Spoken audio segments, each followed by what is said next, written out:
নমস্কাৰ বন্ধুসকল, আজি আমি লৈ আহিছোঁ আপোনালোকৰ ওচৰত আসাম পুলিচ এবিইউত আহিবলগীয়া কেইটামান গুৰুত্বপূৰ্ণ প্ৰশ্ন শতাংশৰ ওপৰত। আগতে হৈ যোৱা ভিডিঅ'টোত আমি লসাগু আৰু গোসাগুৰ ওপৰত কৰিছিলোঁ। আপোনালোকে যদি চোৱা নাই তেনেহ'লে আমাৰ ইউটিউব চেনেলত গৈ চাব পাৰে।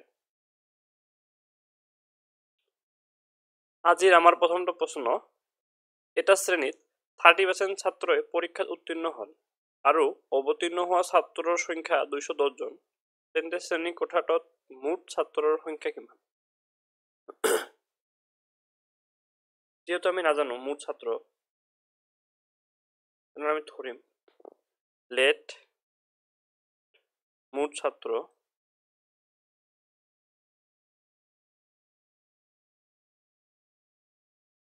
সংখ্যা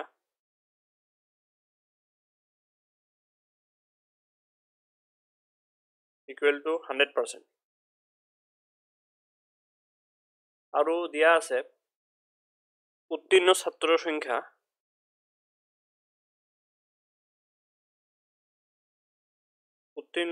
সংখ্যা 30%, মানে পাছ কৰা।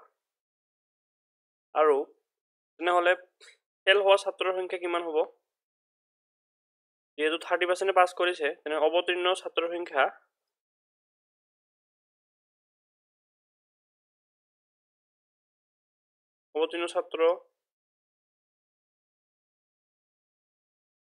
হ'ব তোমাৰ 100 minus 30, 70 হৈ যাব, 70%। আৰু দিয়া আছে অৱতীৰ্ণ হোৱা ছাত্ৰৰ সংখ্যা, তেনেহ'লে আমি ক'ব পাৰোঁ 70%ৰ ভেলু আমাৰ 210 জন। 1%ৰ ভেলু কিমান হ'ব আমাৰ? 210 ডিভাইডেড বাই 70, কিমান হ'ব এইটো? 3, 1% 3 জন। আৰু আমাক লাগে 100%ৰ ভেলু। 100% আমাৰ হৈ যাব 100 into 3 equal to 300, answer B হৈ যাব। নেক্সট কোৱেশ্চন, এটা সংখ্যা 30% বৃদ্ধি কৰিলে 650 পোৱা যায়, তেন্তে সংখ্যাটো কি? যেহেতু আমি সংখ্যাটো নাজানো, সংখ্যাটো x ধৰি লওঁ। সংখ্যাটো x,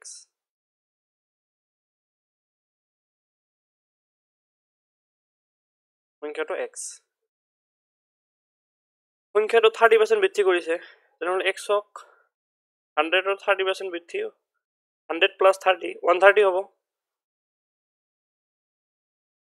ডিভাইডেড বাই 100 কিমান হৈছে? বৃদ্ধি কৰাৰ পিছত 650 পাইছে। xক কেঞ্চেল যাব, 10টো ইফালে ভাগ হৈ আছে, ইফালে পূৰণ হৈ যাব, 6500 হৈ যাব। আৰু এইটো 13টো ডিভাইড হৈ যাব, 13 দি 65 কাটিলে 5 বাৰ পাম, দুটা শূন্য, এইটো 500। আৰু এক প্ৰকাৰত কৰিব পাৰে, মই দেখাইছোঁ 30% বৃদ্ধি, ইয়াত 30% বৃদ্ধি হৈছে, 30% আমি লিখিব পাৰোঁ পাৰ্চেণ্টটো উঠাই দি 30 ডিভাইডেড বাই 100, 3/10। আমি যদি ইনিচিয়েল আৰু ফাইনেলৰ ৰেচিঅ' লওঁ, ইনিচিয়েলত কিমান আছিল? তলৰটো 10, ইনিচিয়েলৰ ৰেচিঅ'টো 10 ৰেচিঅ', আৰু ফাইনেলটো কিমান হৈ যাব? যিহেতু 10 বৃদ্ধি হৈছে, এইটো প্লাছ হৈ যাব, 10 প্লাছ 3 13। আৰু কোৱা আছে যে বৃদ্ধি কৰিলে সংখ্যাটো 650 পোৱা যায়। বৃদ্ধি হোৱাৰ পিছত তাৰমানে 13 ৰেচিঅ'ৰ ভেলু কিমান আছে? 650। আমাক লাগে 10 ৰেচিঅ'ৰ ভেলু, 650 ডিভাইডেড বাই 13 ইনটু 10,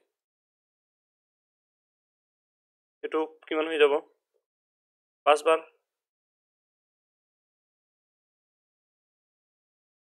50, 500। আমি দুই প্ৰকাৰত ল'ব পাৰি। যদি ৰাজুৰ বেতন সাজুৰ বেতনতকৈ 20% কম তেন্তে সাজুৰ বেতন সাজুৰ বেতন ৰাজুৰ বেতনতকৈ কিমান শতাংশ বেছি দুজন মানুহ আছে ৰাজু আৰু সাজু সাজুৰ যদি সাজুৰ বেতনতকৈ তেনেহলে সাজুৰ ৰেসপেক্টত সাজু যদি 100 হয় তেনেহলে ৰাজু কিমান হ'ব যেহেতু ৰাজুৰ 20% কম 100 - 20 80 হৈ যাব 80% এটো যদি আমি ৰেশিওত লিখো নহলে কিমান হৈ যাব আমাৰ এটো ক্যান্সেল হৈ যাব 0 0 আমাৰ এটো 4:5 হৈ যাব আৰু আমাক দিয়া আছে যে তেন্তে সাজুৰ বেতনতকৈ কিমান শতাংশ বেছি ৰাজুৰ বেতনতকৈ এটো মোক চাব লাগিব যে কাৰ বেতনতকৈ ৰাজুৰ বেতনতকৈ ৰেসপেক্টত ৰাজুক ৰাখিব লাগিব যদি ৰেসপেক্টত ৰাজুক ৰাখিব লগিয়া হয় তেনেহলে এই দুটো ডিফাৰেন্স কিমান 1 1 টো ওপৰত থাকিব আৰু যাৰ ৰেসপেক্টত ৰাজুৰ কিমান 4 into 100 কিমান হৈ যাব 25% আৰু এক প্ৰকাৰত কৰিব পাৰি ধৰিছো 20% কম 20% ক আমি ভঙাই লিখিব পাৰি 1/5 নহলে ৰাজু আৰু সাজুৰ ৰেশিওটো কিমান হৈ যাব যেহেতু ডাঙৰ আছে সাজু 5 আৰু ৰাজুৰ কম আছে তেনেহলে এটো 1 মাইনাস হ'ব 5 - 1 4 হৈ যাব আৰু যেহেতু ৰাজুৰ ৰেসপেক্টত কৈছে তেনেহলে ৰাজু তলত থাকিব আৰু ডিফাৰেন্সটো কিমান 1 into 100 তাৰি দি 1 কাটিলে 25 বাৰ মানে 25% আমি দুই প্ৰকাৰত কৰিব পাৰিম 100 ধৰিও কৰিব পাৰি নিবে ৰেশিওত ভঙাইও কৰিব পাৰি নেক্সট এটা পৰীক্ষাত পাস কৰা নম্বৰ 40% ৰাম 90 নম্বৰ পাই 30 নম্বৰত ফেল কৰিলে তেন্তে পৰীক্ষাত মুঠ নম্বৰ কিমান পৰীক্ষাত মুঠ নম্বৰ 100% আৰু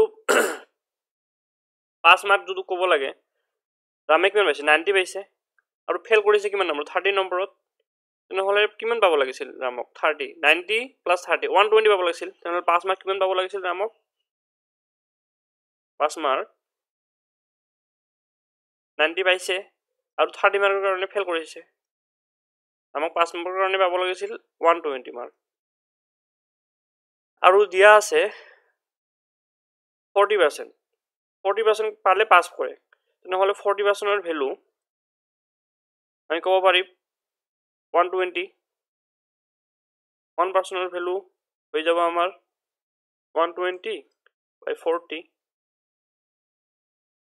3 হয়ে যাব আৰু আমাক লাগে 100% এৰ ভ্যালু যেহেতু 100% ধৰো আমি এক্সামত 100 into 3 equal to 300 তেনেহলে মোট টোটাল মাৰ্কৰ এক্সাম আছিল 300 মাৰ্কৰ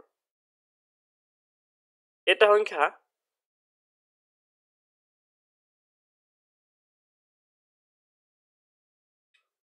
এটা সংখ্যা 20% বৃদ্ধি কৰা হল আৰু 20% হ্ৰাস কৰা হল তেন্তে মুঠ শতাংশ বা নেট পাৰ্সেন্টেজ যদি নেট পাৰ্সেন্টেজ ওলাব দিয়ে তেনেহলে আমি দুই প্ৰকাৰত কৰিব পাৰি মই দেখাই আছো নেট পাৰ্সেন্টেজৰ এটা ফৰ্মুলা আছে ফৰ্মুলাটো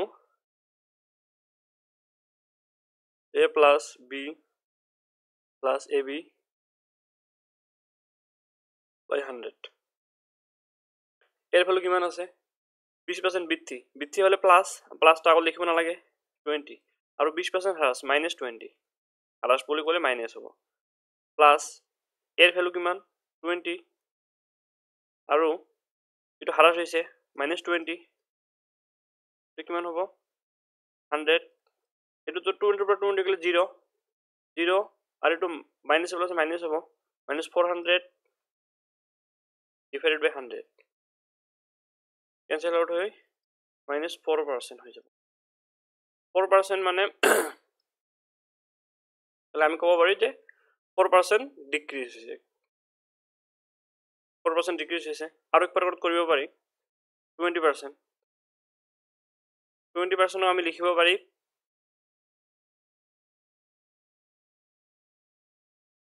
20/100 কেনসেল আউট হৈ যায় 1/5 হ'ব ইনিশিয়েল আৰু ফাইনেল যদি আমি ৰেশিও ওলাও পাঁচ কেজত কি হৈছে 5 ৰ পৰা বৃদ্ধি হৈছে মানে 5 ৰ পৰা 1 বৃদ্ধি হৈ কিমান হৈছে 6 আৰু নেক্সট কেজত কিমান হৈছে 5 ৰ পৰা হ্ৰাস হৈছে তেনেহলে কিমান হৈছে 4 এটো কিমান হ'ব 25 আৰু এটো কিমান হ'ব 24 এতিয়া এই দুটা ডিফারেন্স কিমান 1 ডিভাইডেড বাই ইনিশিয়াল টু তলত হৈ যাব 25 ইনটু 100 কিমান পাম আমি 25 100 কাটিলে 4 4% ইয়াতেও 4% ডিক্রিজ হৈ যাব এটা এই কাৰণে এখিনি বন্ধুসকল আমাৰ চেনেলটো সাবস্ক্ৰাইব কৰিব নাপাহৰিব থ্যাংক ইউ